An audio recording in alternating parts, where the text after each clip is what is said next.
Ya mwezi wa 11 mwaka 2025, Mahakama Kuu ya Dar es Salaam, Mahakama Kuu ya Tanzania katika kanda ndogo ya Dar es Salaam ilikuwa imekuja kusikiliza kesi ya uhaini dhidi ya mwenyekiti wa Chama cha Demokrasia na Maendeleo ndugu Tundu Antipas Mughwai Lissu, ambaye liko chini ya jopo la majaji watatu, Jaji Ndunguru, Karema na Kiwonde. Sasa itajua kwamba leo upande wa mashtaka ungeweza kuendelea na kesi yake, kuleta mashahidi wake ambao wanataka kusema kwamba mwenyekiti wa chama alifanya makosa ya uhaini.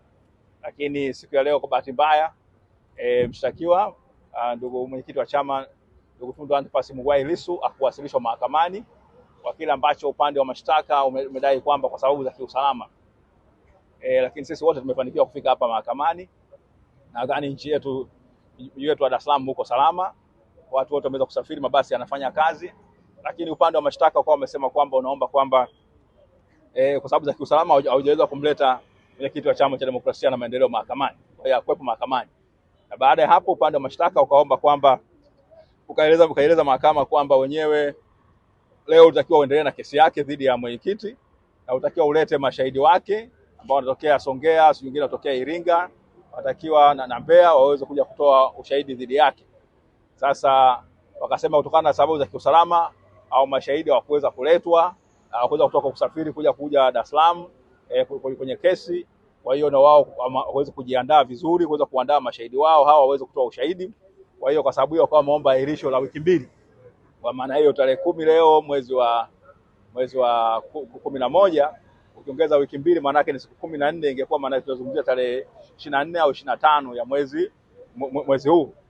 Jopo la majaji wao watatu, Jaji Ndunguru, Kiwonde na Karema, baada ya kuchakata hilo ombi wamesema kwamba hawakubaliani na upande wa serikali kusema kwamba kesi iahirishwe kwa wiki mbili, bali wameahirisha kwa siku mbili, yani ya leo na kesho, na kwamba tarehe 12 ya mwezi wa 11 mwenyekiti wa Chama cha Demokrasia na Maendeleo ndio Tundu Antipas Mughwai Lissu aletwe mahakamani na kesi iendelee. Na mahakama imeamrisha kwamba ule hati ya wito wa kumuita mahakamani itolewe na aje upande wa mashtaka siku hiyo uendelee na kesi yake dhidi ya mwenyekiti. Maana yake kesi ya msingi sana.